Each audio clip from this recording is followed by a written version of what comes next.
Muito bem, irmãos. Olha aí o nosso assunto hoje. Só um pouquinho, né? Essa questão, né, que nós estamos estudando aqui, do capítulo 20, versículo 20 até o versículo 28. Parece estranho eu colocar o nome da mensagem de diaconia ao alcance de todos.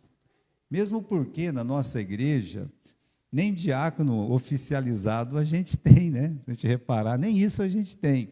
Porém, meus irmãos, esse é o tema mesmo, né? Diaconia ao alcance de todos. Melhor, né? Vamos atualizar, vamos contextualizar aqui. Como ser usado por Deus para transformar vidas, para mudar algumas realidades, quando nós somos chamados para isso. Agora, parece muito difícil, né, na nossa mente, a gente dizer assim, olha, eu quero ser um diácono, mas não é tão difícil eu olhar e dizer assim, Senhor, como é que o Senhor pode me usar para mudar uma triste realidade que às vezes eu me deparo com ela? Na verdade, as coisas são muito parecidas, né? Nós podemos dizer, essas coisas são iguais. Por exemplo, né, diaconia, olha essa palavra, eu sei que a maioria dos irmãos conhece, mas será que todo mundo sabe o que é uma diaconia, né? Já ouviu falar de diácono na igreja, né? O que é um diácono? Para que serve um diácono, né? Agora, as pessoas falam, bem, pastor, né? O diácono é aquela pessoa que as pessoas elegem lá na igreja, né? Aí quando o pastor sai, ele pode substituir o pastor e tal, né? Aí isso é uma ideia que às vezes a pessoa tem. Mas para que serve um diácono? O que é um diácono, né? Mas melhor, a pergunta mais importante de ser respondida aqui é assim: você sabia que você, né, você mesmo, o cristão, né, que todos os irmãos da igreja, eles são chamados para ser diácono? Que eu sou chamado, mas o pastor já é pastor, não, eu sou chamado para ser um diácono também. Cada um de nós aqui, não interessa se é homem, se é mulher, se é jovem ainda, mesmo que seja uma criança. Se ela já tem Cristo, se ela já faz parte da igreja por ser batizada, então ela pode olhar, ler isso aí e ficar em meditação, calma lá, né? O que está sendo dito ali é que cada um de nós somos chamados, cada irmão da igreja, ele é chamado para a diaconia. Que negócio que é esse aqui, né? Então, meus irmãos, o grande ensinamento aqui Jesus ele está dizendo, capítulo 20, dá uma olhadinha no versículo 28, né? Quando ele fala, olha, o Filho do Homem, ele não veio para o quê? Para ser servido, mas para servir. E é isso que Jesus espera de cada um de nós. Se ele é o mestre dos mestres, se ele é o sumo e bom pastor, se ele é o rei dos reis, se ele é o Deus eterno, se, meus irmãos, nada está acima dele, nem no céu e nem na terra, e ele está dizendo aqui, que o Filho do Homem não veio para ser servido, mas para servir. Onde é que eu entro como cristão? Qual que é o meu papel? Meu papel é servir também. Mas vamos começar aqui no versículo 20, porque todo esse assunto surgiu por causa de um pedido, né? Pedido aqui de Salomé, a mãe dos filhos de Zebedeu, aqui o Tiago e o João. Vamos ver o pedido que ela faz no versículo 21. Ela se aproxima, ela reverencia o Senhor Jesus e ela faz um pedido. Lá no final do versículo 21, ela fala assim: Ô Senhor, dize a estes meus dois filhos que se assentem, um à tua direita e outro à tua esquerda, no teu reino. Esse é o pedido, que eu chamo assim, um pedido ousado mesmo, né? Ela quer que tanto o seu filho mais velho, o Tiago, quanto o seu filho mais novo, o João, o Tiaguinho e o Joãozinho, né, como ela podia chamar eles, tanto o Tiago e o João, quando Jesus estivesse no reino dele, um estivesse sentado à direita e o outro estivesse sentado à sua esquerda. É isso que essa mãe está pedindo para Jesus. Senhor, eu quero pedir uma coisa, o senhor sabe que eu nunca pedi nada, né? Mas eu estou aqui, né? Como mãe, eu estou aqui pedindo que o senhor, quando o senhor estiver lá no reino do Senhor, olha a diferença desse pedido com o pedido do ladrão lá na cruz. Senhor, lembra de mim quando estiver no teu reino. Olha, eu quero estar lá no teu reino, mas a mãe não, a mãe fala assim, olha, no teu reino, se o senhor puder dar as 2 cadeiras principais para os meninos meus aqui, eu vou ficar muito feliz, eu vou ficar muito agradecida. Ela é apenas, meus irmãos, uma mãe, né? Aquela mãe que tem aquela visão. O meu filho, a minha filha é a melhor do mundo, né? Eles são os melhores apóstolos que o Senhor tem, não é verdade? E também os mais fiéis. Uma a história mostra que não é bem assim, mas esse era o pensamento da mãe dos filhos de Zebedeu, Tiago e João. É coisa de mãe, não é verdade? Imagine o pedido que ela faz. Por quê? Olha, você já deve, vamos dizer, naquelas mesas antigas, aonde tem o rei, aonde tem a rainha que está do lado do rei, os seus filhos, os grandes generais, estão tudo ali na mesa, só tem gente importante ali na mesa, né? E o que ela está pedindo? Ela está pedindo que esse rei tenha do lado direito e do lado esquerdo dele aqueles 2 filhinhos queridos, dedicados, que servem a Deus, são as melhores pessoas do mundo, então eles merecem ficar ali naquele lugar tão privilegiado. Agora, irmãos, vamos ser sinceros, né? Se eu tivesse lá, se eu fosse um dos 12 apóstolos, fosse um dos 10 que ouviram aquilo lá, e parece-me que, né, havia muitas outras pessoas ouvindo essa palavra. Então vamos dizer que eu também sou mãe ali, ou sou pai, né? E eu vejo uma mãe fazer um pedido desse. Olha, os meus meninos aqui, o Tiago e o João, pede, Senhor, né? Manda que seja um na direita, outro na esquerda. Aí eu vou ficar pensando o seguinte, e meu filho vai sentar onde? Os filhos dela estão com o melhor lugar, e o meu filho vai ficar sentado aonde? Não é verdade? Então, se eu fosse lá um parente, se eu fosse o próprio apóstolo, se você olhar bem aí no versículo 24, o que diz? Quando os outros 10 ouviram isso, como é que eles ficaram? Indignados. Eu falei assim, mas calma lá, né? Que pergunta que é essa? Que pergunta não, que pedido que é esse aí, né? Vamos dizer que você é mãe, estava lá, né? Como é que você ia se sentir ou reagir? Será que ela pensa que os filhos dela são melhores, mais importantes que os nossos? Meus irmãos, quem é mãe, pai, sabe dessas coisas, né? Vai lá, alguém faz um encanto lá com o filho dele, a gente sempre quer puxar a sardinha para a nossa brasa, né? Então, aquela mãe vai se sentir ofendida, mas ela está achando que o filho dela é melhor do que o meu, por quê? É assim, se fosse na nossa igreja, aqui, qualquer outra, ia ser assim, né? Ou uma pessoa mais sensata não ia pensar tanto, mas ia dizer assim, não acredito que eu estou ouvindo uma coisa dessa, né? Não acredito. Tanto é que os outros 10 ficaram indignados, né? Irmãos, até Jesus no versículo 22, olha o que, até ele, né, olhou e disse, não acredito que eu estou ouvindo uma coisa dessa, né? Olha o que ele diz aí no versículo 22, vocês não sabem o que vocês estão pedindo, né? Não, vocês não sabem o que vocês estão pedindo. Uma coisa é certa, irmãos, tem 2 coisas que eu elogio dessa mãe aqui. O primeiro, eu elogio ela porque ela adora Jesus lá no versículo 20. Se você ler lá, você vai ver isso. Ela faz um pedido, mas ela faz um pedido em adoração também. A segunda coisa que eu admiro dessas 2 coisas é a coragem, é a ousadia de pedir uma coisa que ela acha que é bom para os filhos dela, entende? Então, eu tiro o chapéu para essa mãe, porque ela vai até a pessoa que nós temos que ir para abençoar os nossos filhos, né? O que pega aqui, né? O que pega é que ela é muito egoísta, mas as mães, por exemplo, né, pode ter a mesma coragem, né, de Salomé e ter pedidos que sejam um pouco mais espirituais.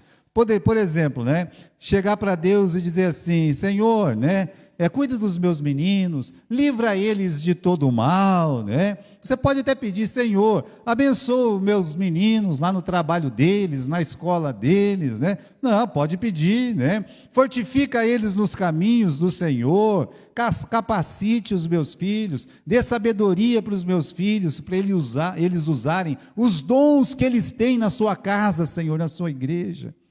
Olha, a mãe, ela pode fazer esses pedidos, deve fazer esses pedidos, né? Eu acho mesmo, irmãos, que Salomé só queria que os filhos dela fossem importantes no reino de Deus, né? Só queria isso aí. É um mau pedido? Olha, não é um mau pedido, né? A questão é que ela tinha uma impressão errada do que é ser importante no reino de Deus. E aí, meus irmãos, a gente faz a pergunta: o que é ser importante, uma pessoa ser importante no reino de Deus? Salomé tinha a visão dela. A visão dela é a visão do mundo. O que é uma pessoa importante? Uma pessoa importante é que ela está num cargo muito importante, que ela está acima dos outros, que ela não está ali para servir, ela está ali para quê? Para ser servida. Então, o mundo, até hoje, tem esse pensamento. É assim que o mundo vê as coisas, né? Os melhores lugares. Então, para uma pessoa ser importante, ele tem que estar ocupando os melhores lugares. Olha, irmãos, a gente tem que aprender que, em qualquer lugar, todas as pessoas são importantes. Eu não estou falando aqui do reino de Deus, mas estou falando aqui desse mundo mesmo.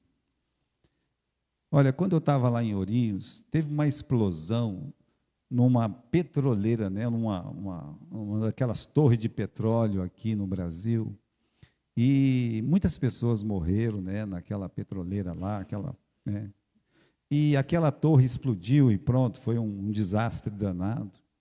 Mas eu conversei, era um irmão que projetou toda aquela torre. Ele conversou: mas rapaz, o que foi que aconteceu lá? Ele só projetou, né? Ele disse: para acontecer aquilo ali, pastor, tem que haver um erro humano, uma simples portinha que não pode ficar sem ser fechada. Que a pessoa, ela está lá só para isso, só para fechar uma portinha. Entende a importância? É. Então, todos são importantes. Vamos tirar da nossa cabeça essa ideia: se eu não ocupar o melhor lugar, eu não sou importante, né? Então, qual que é a visão, meus irmãos, que esse mundo tem de alguém ser importante, né?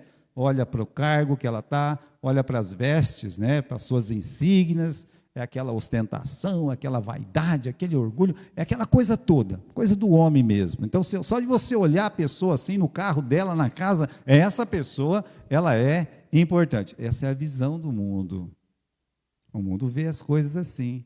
Jesus diz isso. Olha lá, aqui no versículo 24, né? 24 não, no versículo 25, né?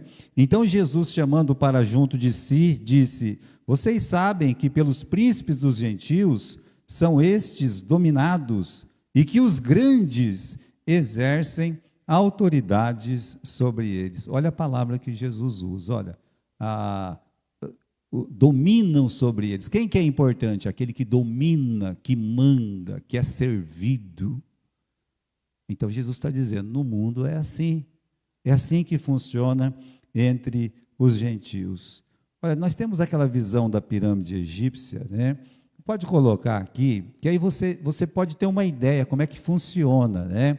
Por exemplo, a pirâmide, a pessoa mais importante na pirâmide do Egito é o faraó, né? Tá lá o bonitão lá na ponta, né?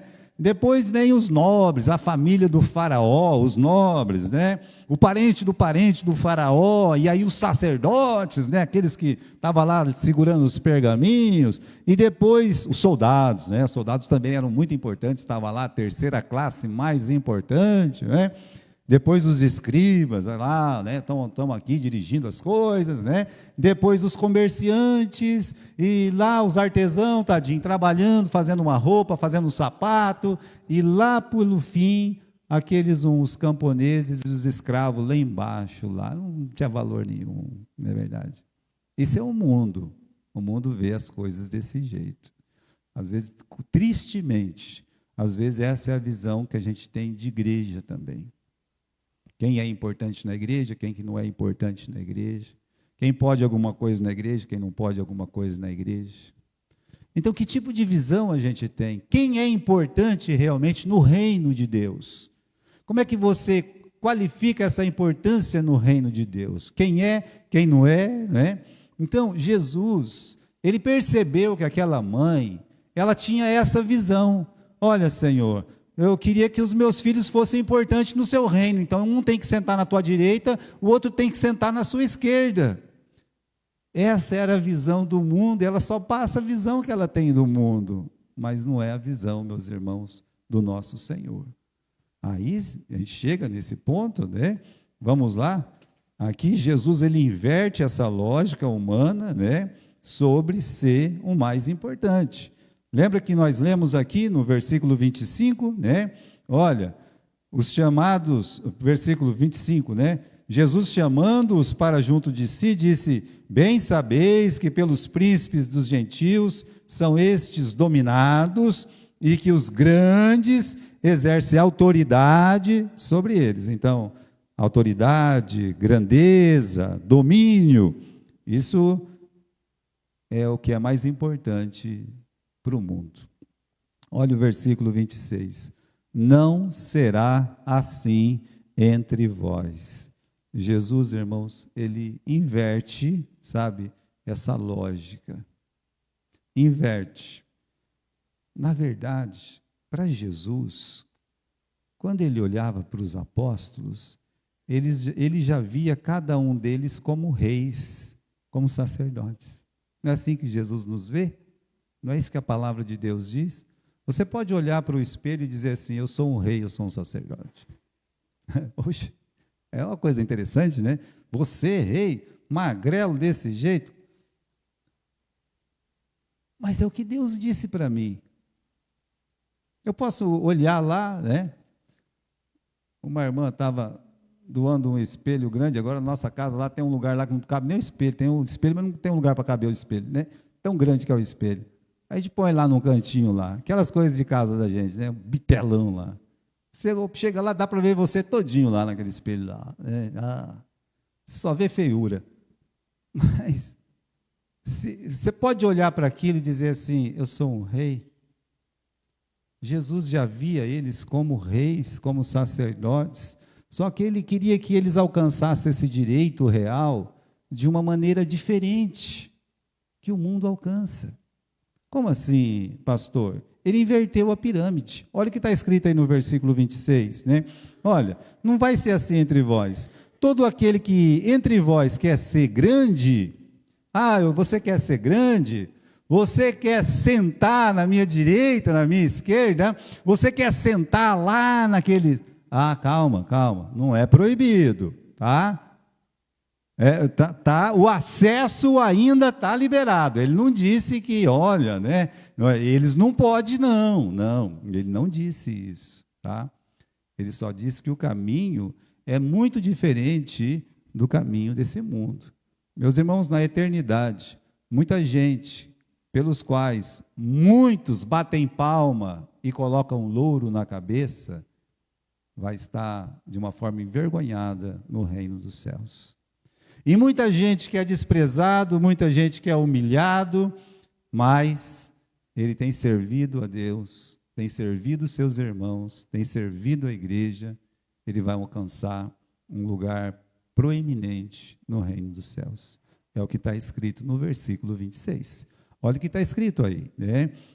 Versículo 26, não vai ser assim como nos homens, não, né? Todo aquele que entre vós fazer-se grande, será o vosso serviçal. Qualquer que entre vós quiser ser o primeiro, seja o vosso servo.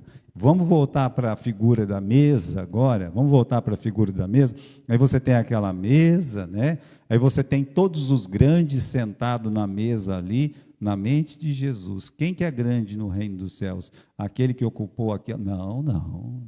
É aquele que está o quê?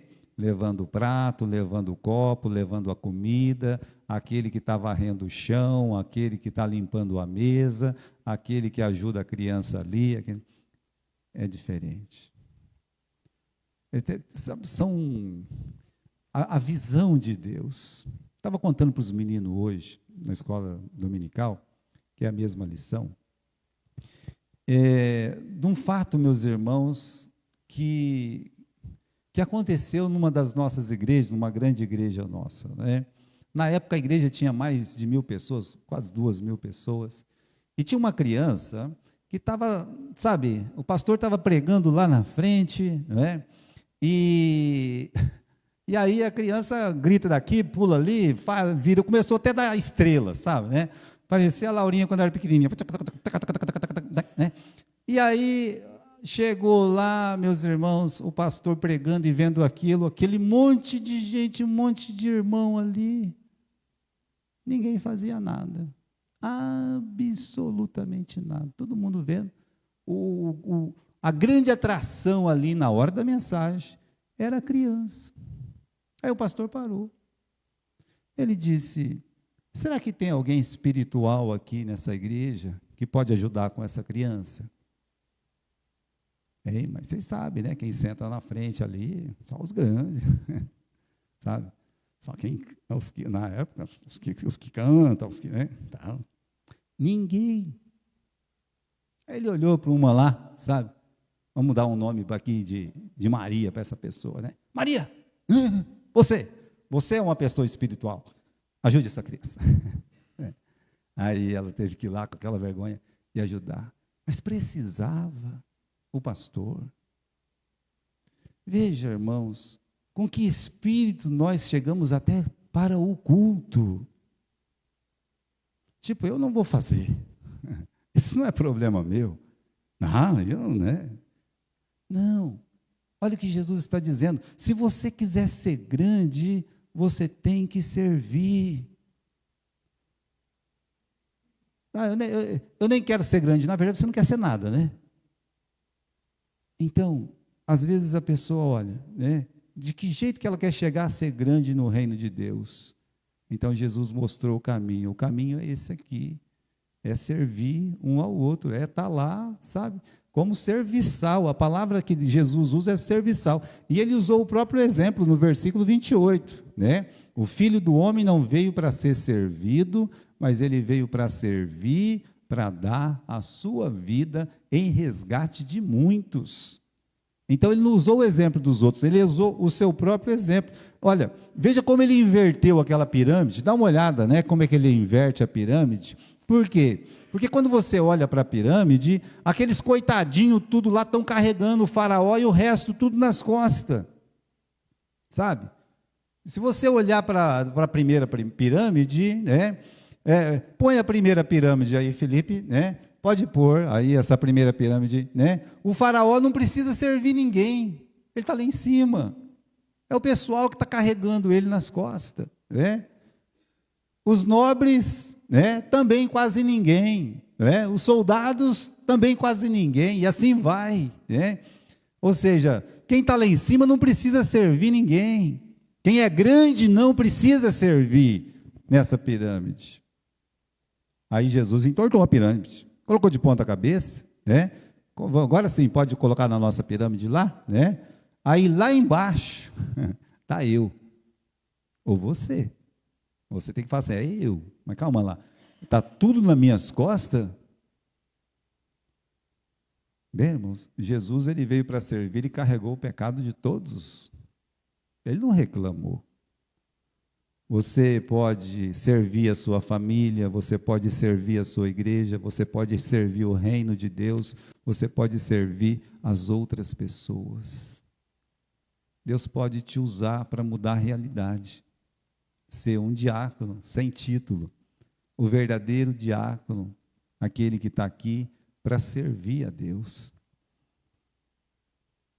Jesus está dizendo que os grandes são aqueles que servem. Servir é a mesma coisa que ser um diácono, porque essa palavra, meus irmãos, significa servo. Quando nós abrimos a Bíblia, vá comigo lá no livro de Atos, no capítulo 6, é onde realmente esse ofício fica conhecido. Por quê? Porque as viúvas ali não estavam sendo atendidas. A igreja era grande, tinha 5.000 pessoas na igreja, era uma igreja enorme. Então tinha muitas viúvas e muitas passavam necessidade, porque naquele tempo não tinha ajuda do governo, nada. Então aquelas viúvas estavam com necessidade, e justamente umas viúvas, aquelas que eram helênicas, né, com ascendência grega, elas estavam completamente esquecidas naquela igreja cheia de judeu. E começaram a reclamar. Então, meus irmãos, os apóstolos acharam assim uma coisa triste, né? Eles olham aqui no versículo 12, no versículo 2, convocou a multidão e disseram: não é razoável a gente deixar a palavra de Deus e servir as mesas. Escolhei, irmãos, dentre vós 7 homens de boa reputação, cheios do Espírito Santo, de sabedoria, aos quais constituímos eles sobre essa necessidade, e nós vamos perseverar na oração e no ministério da palavra. Então aqui, irmãos, foi escolhido alguém, 7 homens, para quê? Para servir as mesas. Então, aí que aparece o ofício do diácono, ou seja, aquela pessoa que vai servir as mesas. Pronto. Está aí, o verdadeiro sentido está aqui no capítulo 6. E digo uma coisa, não é para qualquer um. A pessoa pode até chegar e falar assim: já sei, eu quero ser grande no reino dos céus, eu vou começar a servir os outros. Não é tão fácil assim. Veja o que a palavra de Deus diz aqui. Há elementos como boa reputação, cheio do Espírito Santo, muita sabedoria. Ele tem um preparo espiritual. Essa pessoa realmente, ela vai em oração, em meditação na palavra de Deus, ela vai encontrar necessidades para ela poder colocar a mão dela e dizer: Senhor, me usa como vaso, me usa como instrumento para a honra e glória do seu nome, para que de alguma forma eu possa ajudar a suprir essa necessidade, e que através dessa necessidade, essa alma se aproxime de ti, Senhor. E se essa pessoa que eu tenho que ajudar já é uma cristã, já tem Cristo como Salvador, me ajude, Senhor, e a fazer com que essa pessoa possa te amar mais ainda. Olha, não é uma coisa tão simples ser uma pessoa cheia de sabedoria, cheia do Espírito Santo, de boa reputação. Veja. Então a pessoa tem que se esforçar. Continuando, irmãos, o motivo verdadeiro de uma pessoa servir, para entrar nesse assunto que não é para qualquer um, qual que é o motivo, né? Quem é o nosso exemplo? Por que Jesus ajudava tantas pessoas? Ele queria ficar famoso? Não, ele não precisa disso, né? Por que Jesus ajudava tantas? Por que via uma pessoa lá chorando, sofrendo, lá vai ele, vai lá, atendia, chegava uma pessoa de noite, ele ia lá, atendia, né? Chegou 5.000 pessoas, tudo de barriga vazia, tudo com fome, ele foi, ele atendeu, mais de uma vez ele fez isso. Tinha uma pessoa, uma viúva chorando porque o filho dela tinha morrido, né? Tinha aquele pai desesperado porque o filho estava endemoniado, a mãe pelo mesmo motivo, com a filha endemoniada, né? Aí você vê tantos exemplos de pessoas cheias de problemas chegando a Jesus. O que levava ele a cuidar? A colocar a mão. A resposta, irmãos, é o amor e a misericórdia. Esse é o motivo para você querer ajudar alguém, querer ajudar na igreja, querer ajudar a sua família. Amor e misericórdia. Olha, o samaritano que ajuda aquele que está caído, roubado, sabe? Ele foi roubado, ele pisoteado, machucado, largado ali, ninguém queria ele, aí o samaritano olha, se aproxima, joga lá um remédio, sabe? E pega ele no colo, coloca no cavalo, leva lá para a hospedaria, paga o prejuízo. Mas por que ele fez isso? A própria resposta, meus irmãos, desse ensino, dessa parábola é misericórdia. O amor e a misericórdia. Porque se ele olhasse, você está vendo na televisão todos os dias guerra, guerra, guerra, guerra, não é? Mas por quê? Porque um povo não gosta do outro. Porque existem essas rixas. existe ódio. Então você tem que pensar que o samaritano ali não gostava do judeu, e o judeu não gostava do samaritano, mas quem está passando é um samaritano, e quem está machucado é um judeu, então que morra. Não, não. Esse é um diácono. Ele olha, ele tem compaixão. Não, mas é um judeu, você vai... Não, é um ser humano. Isso é uma alma. Como é que eu posso ser usado por Deus para que essa pessoa possa receber uma bênção, a cura, para que essa pessoa possa ser atendida na sua necessidade? Então, irmãos, é assim que o samaritano se abaixa e faz tudo o que ele pode, que está ao seu alcance, né? O que é diaconia, então? É praticar a fé de maneira misericordiosa junto aos que precisam. Com que fim? Qual é a finalidade? Transformar a triste realidade daquela pessoa, mudar mesmo. Como é que a gente pode mudar a realidade ali? Então, irmãos, a nossa igreja, ou qualquer igreja de Jesus, é a própria diácona, né? É a serva mesmo de Deus, né? O que isso significa? Que todos os crentes, aí inclui você, lembra da mensagem, né? Ao alcance de todos, todos os crentes devem ser, de certa forma, diáconos, e o pastor também.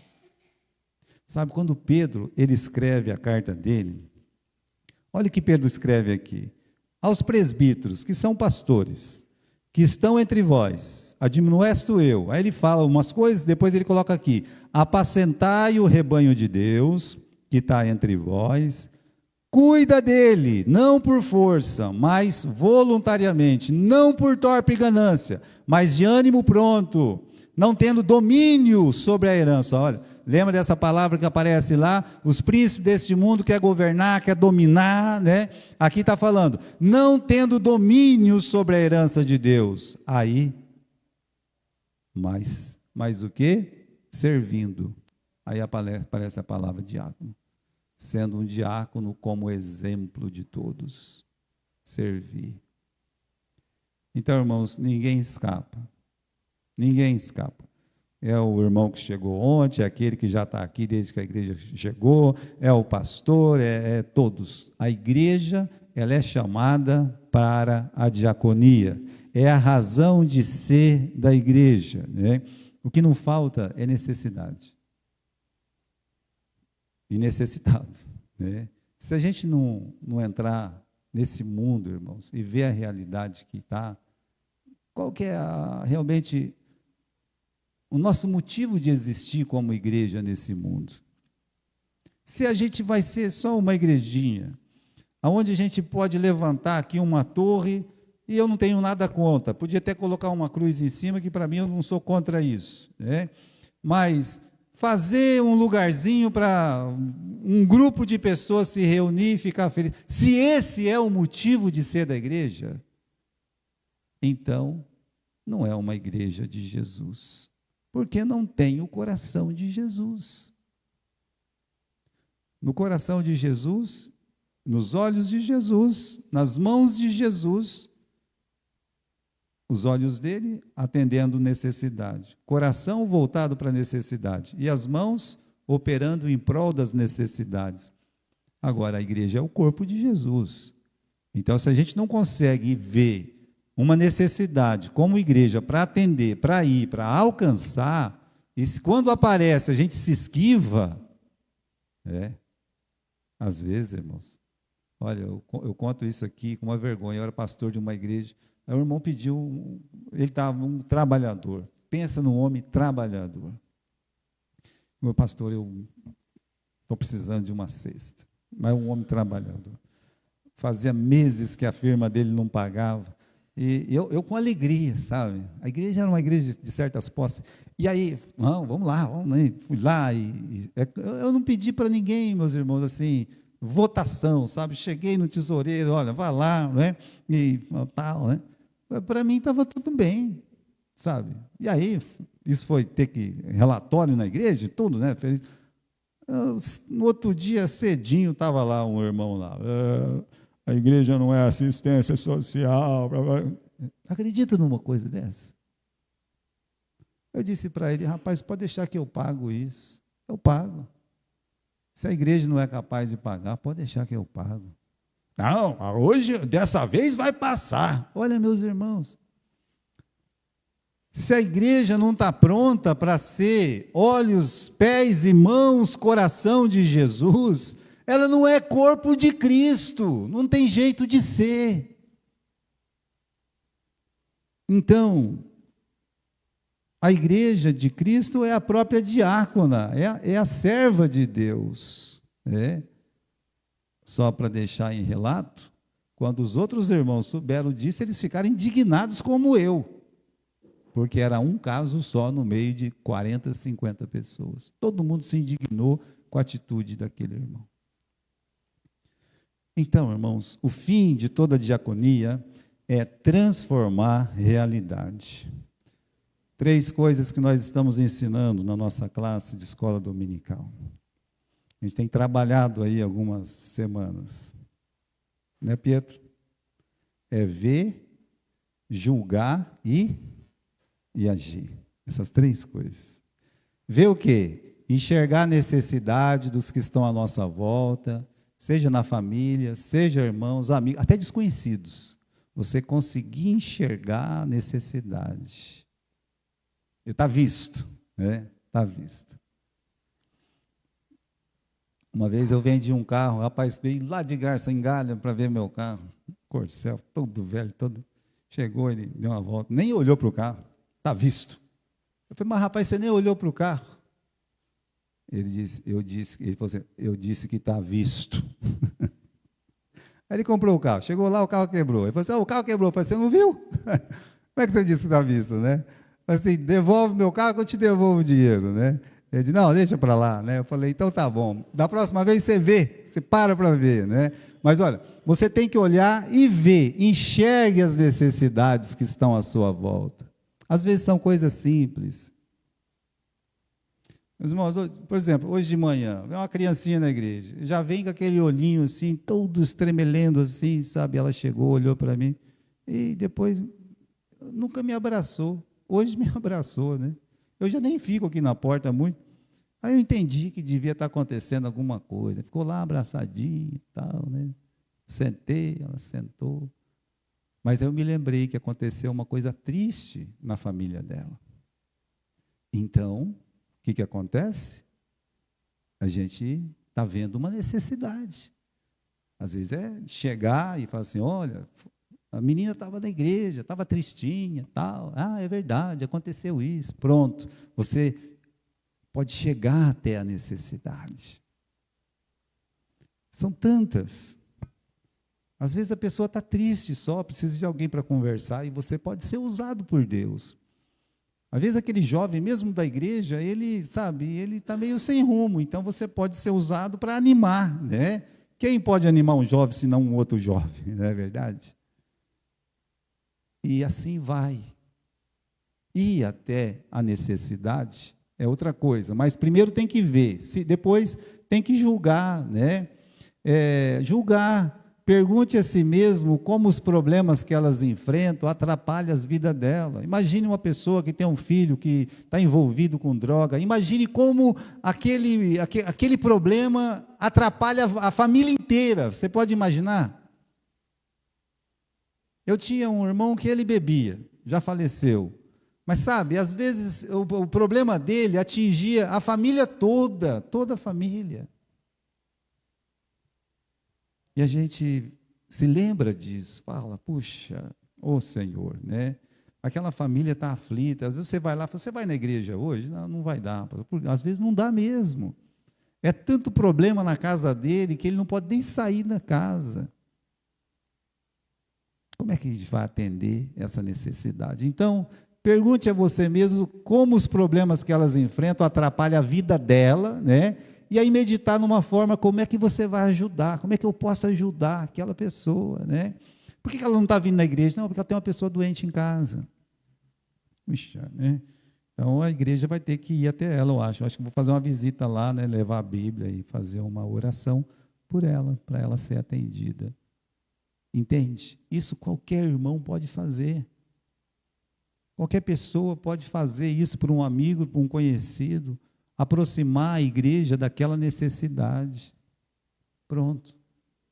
Bom, isso é ver, julgar, né? E o mais importante, irmãos, agir, né?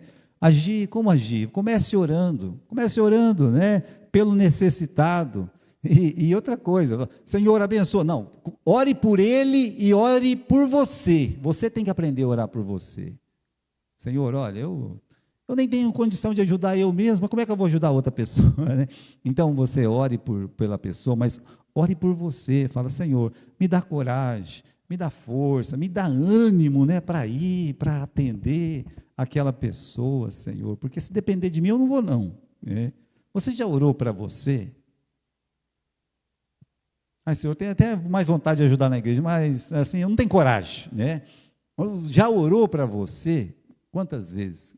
Porque às vezes estamos orando pelos outros, para os outros melhorar, para os outros perdoar, para os outros. Mas já orou para você fazer isso? Então, ore pelos necessitados, ore pelas necessidades, mas ore por você, para você não somente enxergar, mas talvez tem necessidades ali que precisam ser atendidas espiritualmente para você poder colocar a mão na massa, chegar até a pessoa, né? E aí, né, faça algo para mudar, né, aquela triste realidade. Olha, Paulo parou no porto de Atenas, era coisa de um dia, dois, para ficar naquela cidade, até o Silas e o Timóteo chegar e eles continuar a viagem até Bereia. Mas quando ele chegou lá, ele olhou, para onde ele olhava tinha ídolo. Ele pensou, eu não posso ficar só um dia, 2 dias nessa cidade. A Bíblia diz que ele foi comovido por dentro, compungiu-se o coração, ou seja, as entranhas dele mexeu ali, e ele não aguentou, ele falou assim, não, foi lá na praça, começou a pregar, depois foi lá no Areópago, onde tinha um monte de ídolo, pregou de novo, sabe? Ou seja, eu preciso atender essa necessidade espiritual dessa cidade, desse lugar. Eu posso fazer alguma coisa. O que você pode fazer? Eu posso pregar. Então pregue. Eu posso estender minha mão, então estenda. Por quê? Como é que Deus pode te usar para mudar a realidade triste de alguém e aproximar essa pessoa de Jesus? Ou levar a mensagem de Cristo, da salvação em Cristo, para essa pessoa. Como é que a gente vai conseguir fazer isso? É por isso que nós falamos que, pode colocar no título lá, Felipe, na nossa primeira tela, né? Nós falamos que diaconia, né, ao alcance de todos, como ser usado por Deus para transformar a vida, servindo. E ainda tem essa questão, né, quando você serve, o jeito de realmente ser grande no reino de Deus, mundo de ponta cabeça, né, ideias de ponta cabeça, nada a ver com o que o mundo quer e ensina, eu tenho que servir. É isso que Deus espera de mim e espera de você. Servir para fazer com que mais pessoas conheçam que só Jesus Cristo é o Senhor. Só Jesus Cristo salva. Como é que nós vamos fazer isso? Servindo. Servindo mesmo. De toda e qualquer forma que tiver no nosso alcance, servir. Que a nossa igreja seja uma serva de Deus. Amém?